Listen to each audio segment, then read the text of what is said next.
Okay, so you have this whole sheet and you're gonna cover that with foam, little squares, and then you're gonna use glue and dots of glue, and you're gonna need scissors. So I have my big scissors here, so that's what I'm gonna do.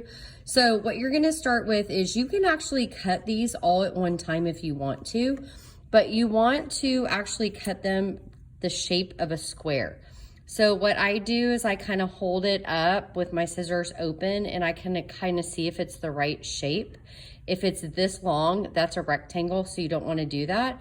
You need to look at what you're cutting first, and you're gonna cut, and if you do it really tiny like that, that is not a square, that is a rectangle. So you want to make sure that all 4 of the sides are about the same length. That is what makes a square.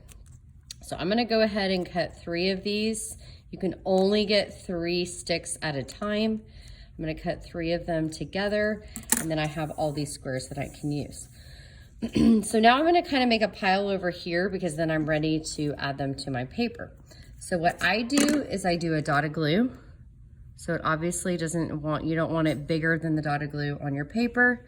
And then you're gonna put a foam piece of paper, foam square.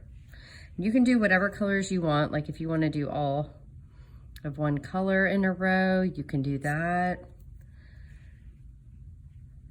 And then you keep going.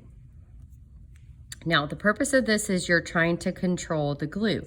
And if you're carefully doing it and only making the dot of glue the size of the dot on the paper, then you are doing it the right way. If you're making big blobs of glue, that is not the point of what we're supposed to be doing today. Okay, and then once you finish a row, you're gonna go to the next row. So I had enough pinks to go all the way across. Now, if you want to mix the colors and do like a pattern or whatever you would like to do, you can also do that. That is totally fine.